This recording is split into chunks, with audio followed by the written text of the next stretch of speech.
All right. Quick rant on a recent nightmare of an experience with Charter Spectrum that took quite a few hours. I'm guessing probably 4 to 5 hours in total. 7 phone calls over the course of 7 months to do away with everything that was going on.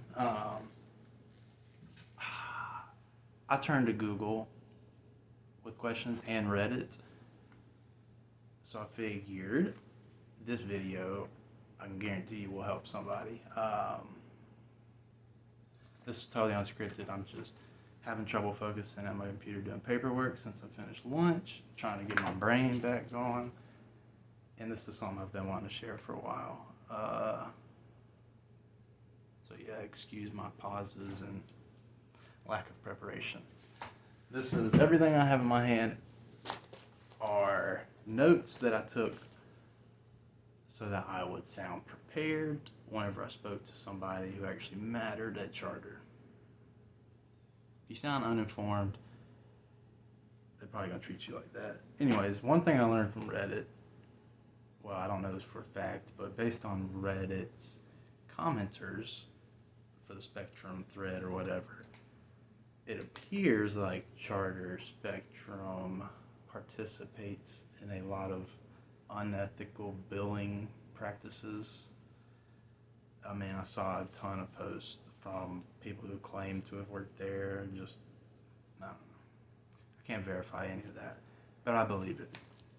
So, Charter Spectrum in January of this year, a door-to-door guy came by. I live in a low-income area, so apparently whenever the government passed some form of infrastructure bill, stimulus, it included some funding for internet in low-income areas.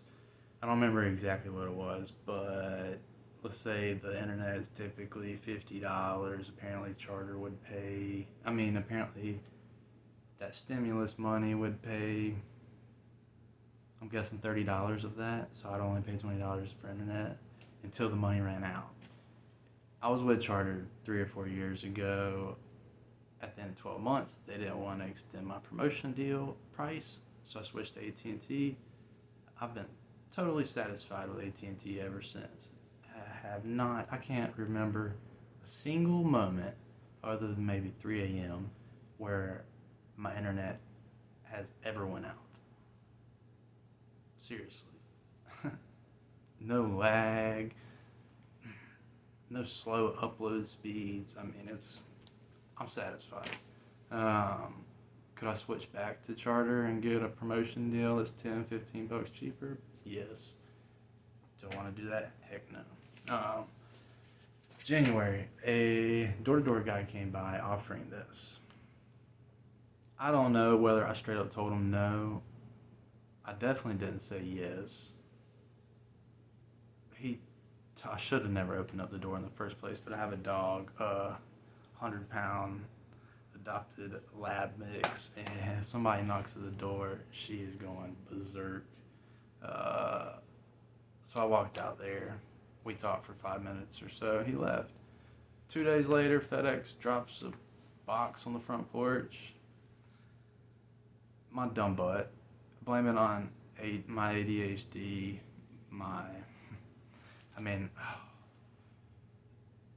I check my mailbox like once every 2 weeks. All important mail, anything important, usually doesn't come in the mail for me. Like bills, most of that's online. Any stuff I get in the mailbox is mostly junk. Unless I specifically order something, then I'll be on the lookout for it.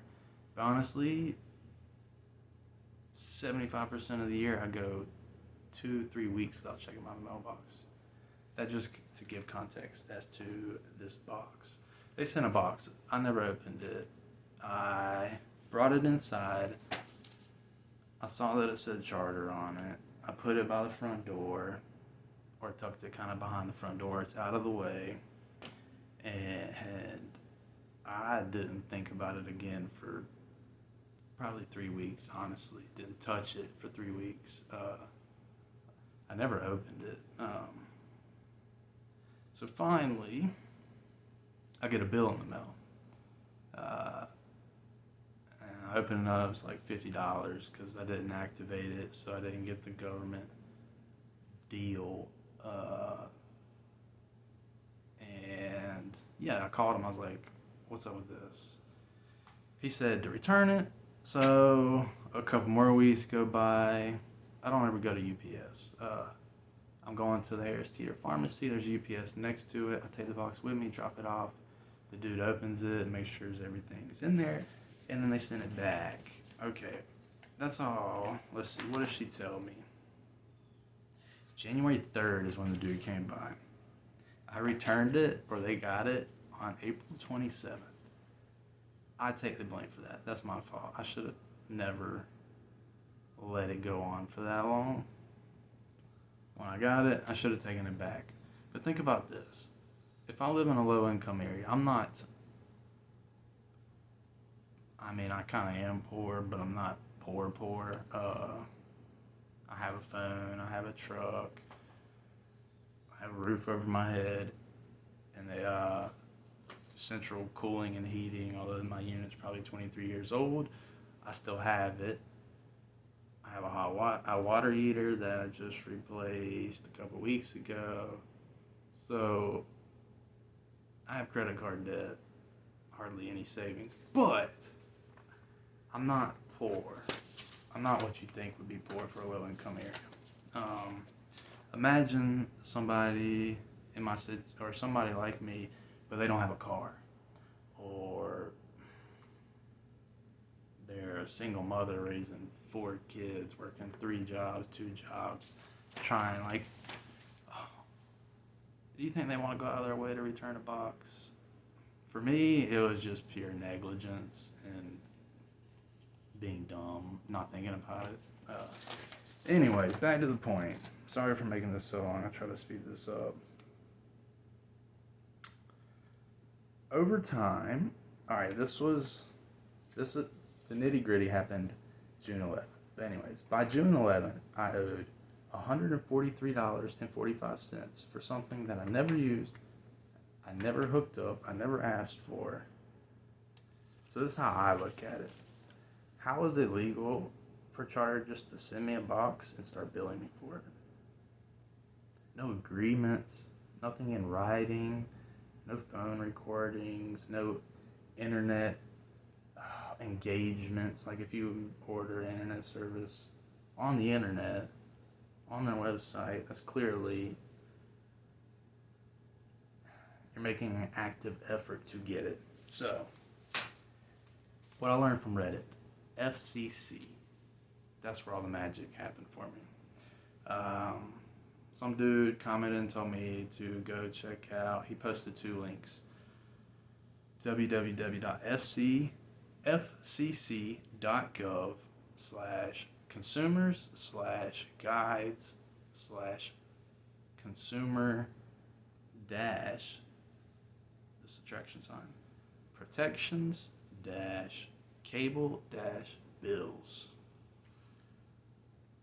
And then the other one was consumercomplaints.fcc.gov. That's where I was going to go. So I did my research. Mostly, if you search stuff about Charter, whatever, you get a bunch of attorney websites. I didn't want to go that way. I figured it was possible.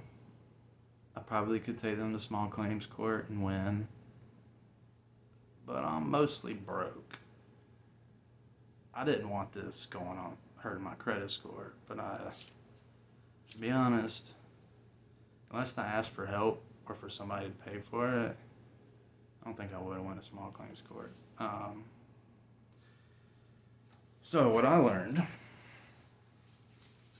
what they did was very similar to negative option billing or cramming. The unauthorized placement of charges on telephone bills. Me, the intended subscriber, must affirmatively request services/equipment. I never affirmatively requested it. The subscriber's failure to refuse a cable operator's proposal to provide such services or equipment is not an affirmative request. So the way I see this is my failure to refuse it, my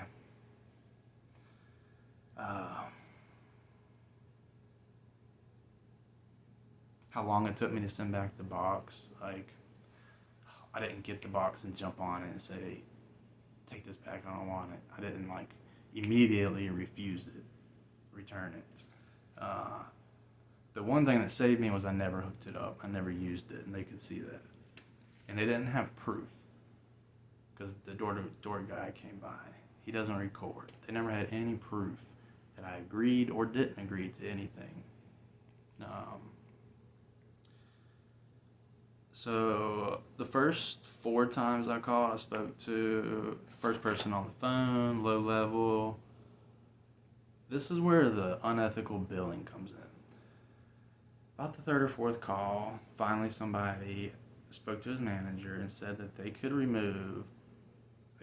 would remove the late fees from the moment they received the box. So that was going to be roughly $70. That was going to cut my bill down to about, so 143 to 71. So I had $72 in late fees over 5-6 months. All right, they told me that. A month went by. I finally checked my mailbox again. It still says $143. So then I'm kind of getting agitated. I'm beyond. At first, I was angry. I was pissed, mad, infuriated. But by this point, I wasn't really mad anymore. I was just determined. I wasn't gonna let it go. I was gonna be a pain in their butt, even if it's over $70. I was having fun with it. Not really, but I'm in it. Oh well.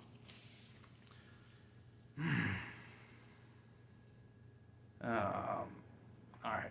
Consumers describe spending significant time and energy to attempt to remove the unauthorized charges from their bills and obtain refunds.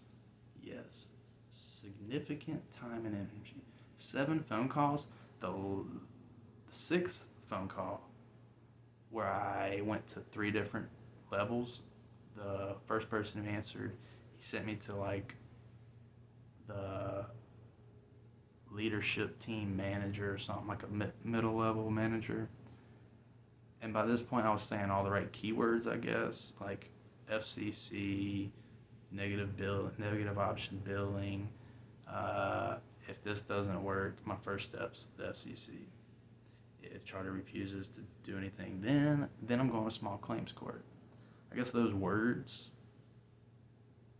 because I said that, he had to send it to his boss, which I guess is like a high up manager in customer service.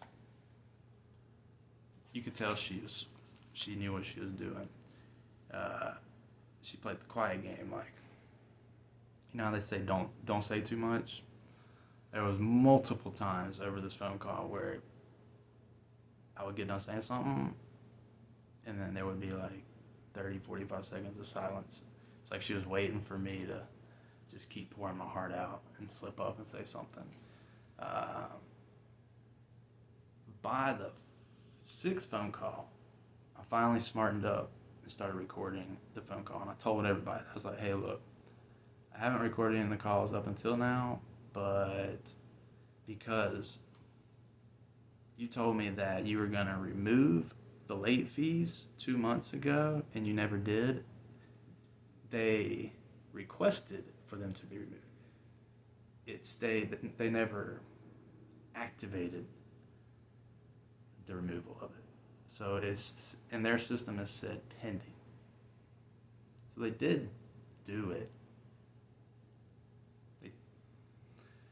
They sent the request, but they never applied it. It was just sitting there pending.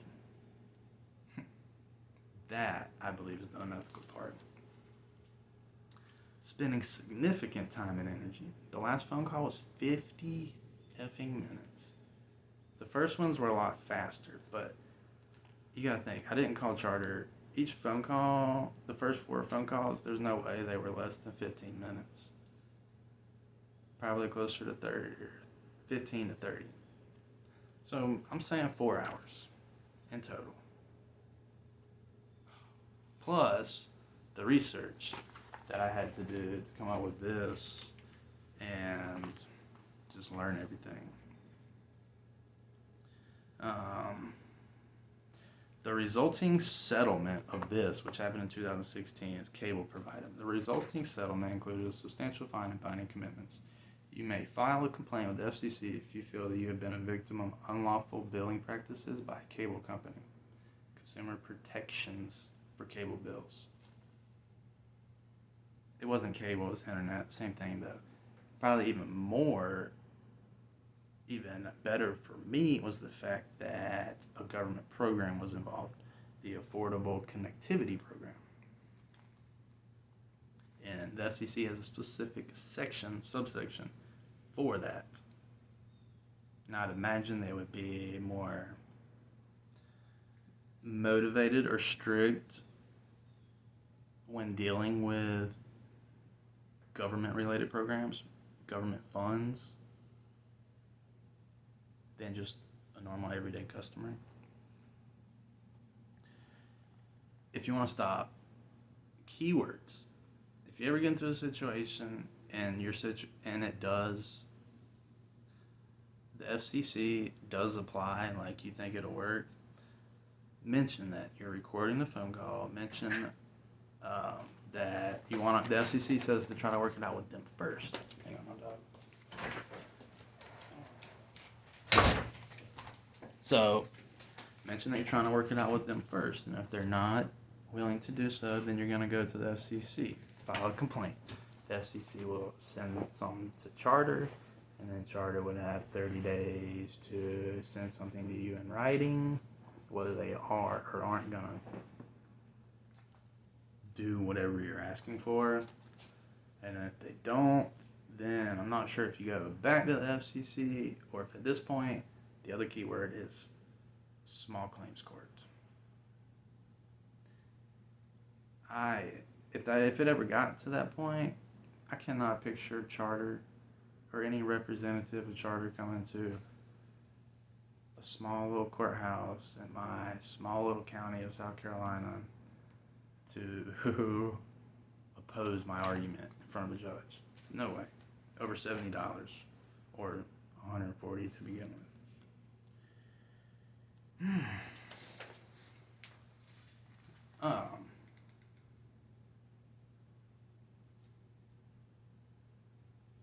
Yep. Alright, well that's it. So by the end of it, that's how it went. Spoke to somebody, told him I was recording the phone call, said all the right words. He finally sent me to his manager. If I would have known this at the beginning, I would have taken 7 phone calls. Originally, the first few people were just spinning me around in circles. I left all of those phone calls feeling good that these people did something for me. And when in reality, they didn't do a dang thing but talk to me for 15, 20 minutes. The only phone call that truly made a difference was when I had my act together, knew everything. I read this whole article.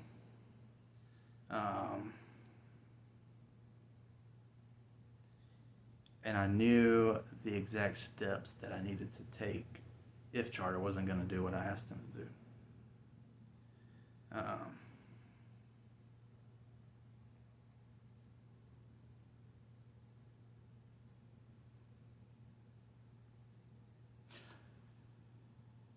One last thing. The last lady I spoke to, like the head of the leadership team or whatever, one thing that she mentioned was the door-to-door guy, they didn't have proof that I did or did not agree to the services or request the services. Well, I do have a camera on my front porch, but I unplugged it like a year and a half ago because I don't need it, honestly. And even when I did have it, I never subscribed to the cloud storage. I had a SD card in there that could store recordings for 24, 48 hours, and if I didn't save it then, it would just get written over. So I told her, well, I do have a camera on my front porch, but I don't know what day it was, so I haven't actually went back to see the quality of the recording. It's like it's not the best picture quality, but it does get good sound. That was a lie, but it really wasn't a lie. It's the truth. It did. It wasn't operating. I do have a camera on my front porch. It wasn't recording, but she didn't need to know that. So I finally made it seem like I had proof. They weren't going to ask for that proof. The only way that proof was going to ever be asked, the only way anybody was ever going to ask me to present that proof is if it went to small claims court. The FCC is not going to ask for that. And I think that also helped. But so many people have Ring doorbells and whatnot these days. What I have is just a cheap, easy Viz $20 thing off of Amazon or eBay or whatever.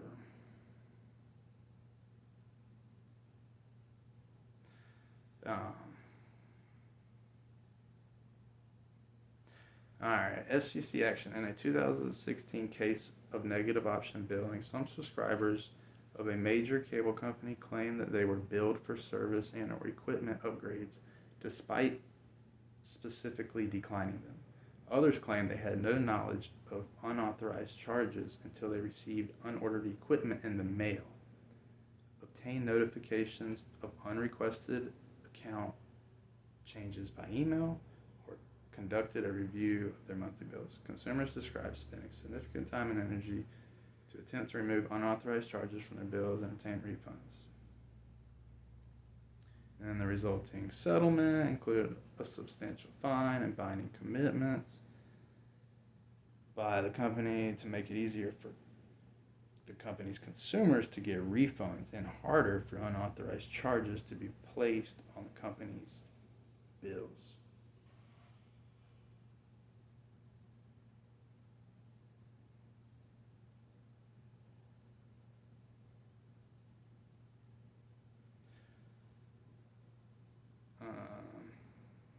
I was saying if I should read anything else. Yep.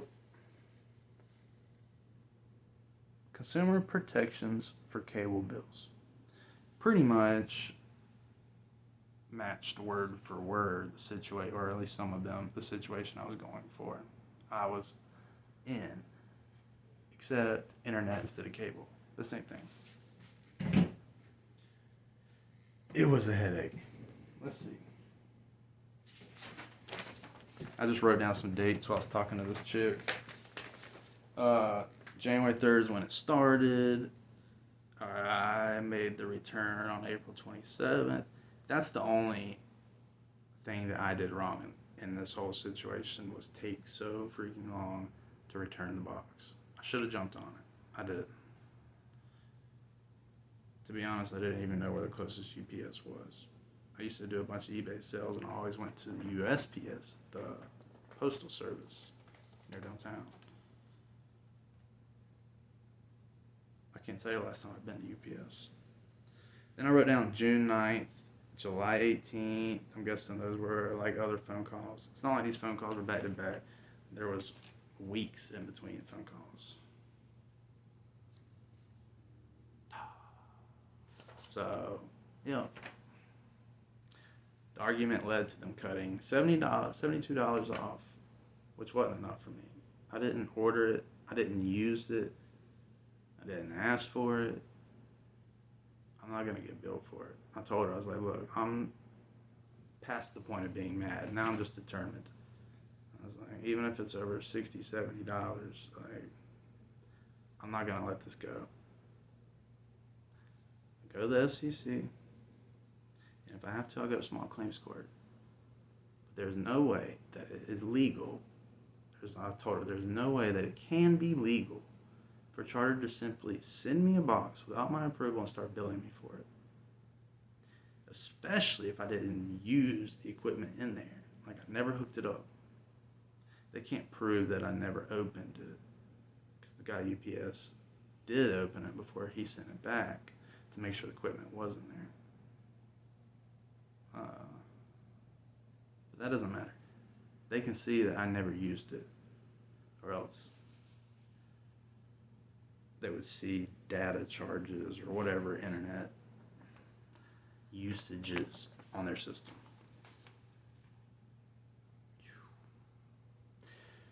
The leadership team. Yeah, those are my notes. Dates, leadership team. I don't know if that was the middle guy or the top guy. I'm getting a phone call. Good luck. Reddit help. FCC. Charter does a lot of unethical billing, supposedly, according to people on Reddit. Good luck.